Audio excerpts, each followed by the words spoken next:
The man who had everything except peace. Ethan Caldwell was known across 3 counties as the millionaire cowboy who never smiled.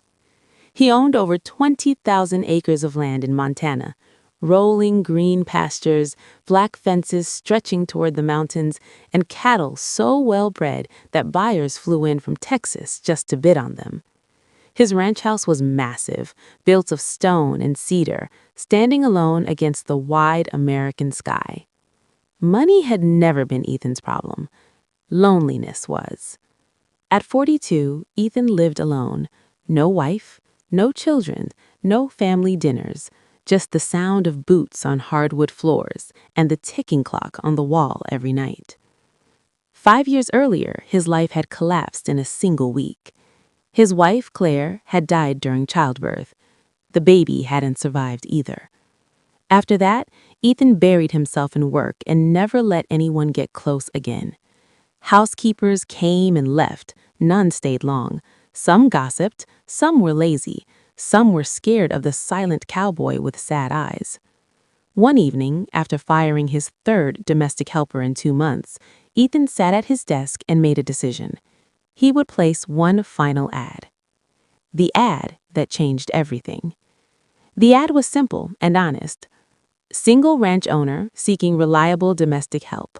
Cooking, cleaning, basic care of home. Private living quarters provided. Good pay. Discretion required. Ethan posted it online and in the local paper. He expected dozens of applications. Instead, only one response arrived. It was handwritten. The envelope was worn, the address barely readable. Inside was a short letter. My name is Anna Miller. I am a widow with 2 children.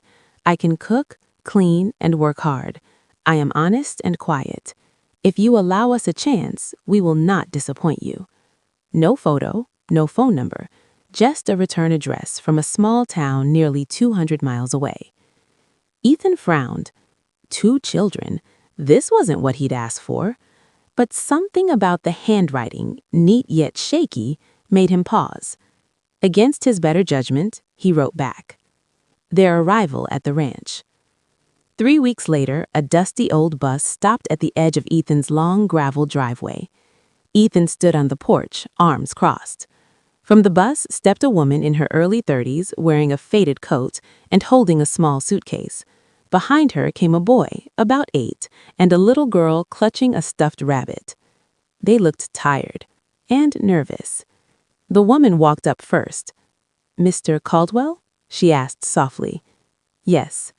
I'm Anna. Ethan nodded. You brought your children.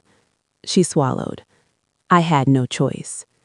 For a moment, Ethan considered turning them away, but then the little girl looked up at him with wide eyes. Is this where we're going to live, Mama? Anna quickly said, No, sweetheart. Ethan sighed. Come inside. We'll talk. Rules and distance. Ethan laid out strict rules. Anna would work during the day. The children would stay in the guest wing. No personal questions, no attachment. Anna agreed to everything without complaint. She worked harder than anyone Ethan had ever hired. She cleaned every corner of the house, cooked warm home-style meals, mended torn curtains without being asked. Her children were quiet and respectful. At night, Ethan often heard soft laughter drifting from the guest wing. It bothered him, not because it was loud, but because it reminded him of what he had lost. The cowboy and the children. Despite himself, Ethan started noticing things. The boy, Noah, fixed broken fence boards without being told. The little girl, Lily, left wildflowers on the porch every morning.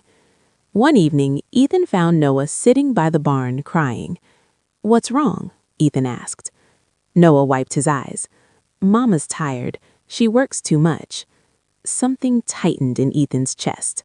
From that day on, Ethan quietly started helping. He left extra food in the kitchen, bought school supplies without mentioning it, fixed the heater in their wing personally.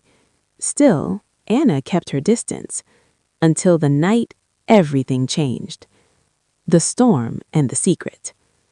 A brutal winter storm hit the ranch. Power went out. Snow trapped everyone inside. Ethan found Anna in the kitchen late at night, crying silently. "Anna," Ethan said gently, "what's wrong?" She froze. For a long moment, she said nothing.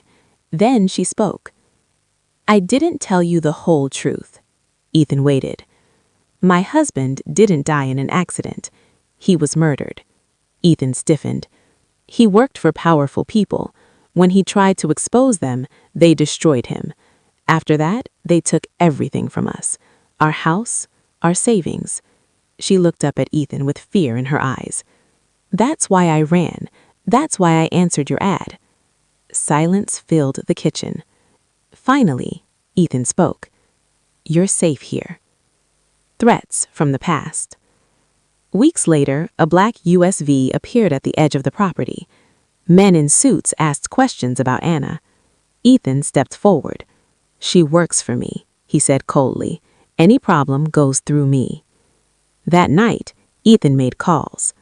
Powerful calls. By morning, the USV was gone. Anna realized then who Ethan really was.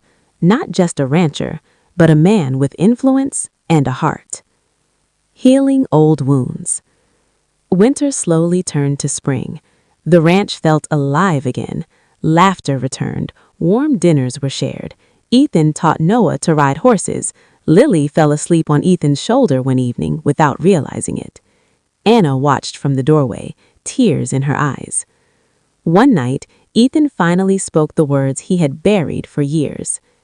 "I lost my family once," he said gently. "I don't want to lose another." Anna whispered, "Neither do I." The truth that changed everything. On a quiet Sunday morning, Anna revealed the final truth.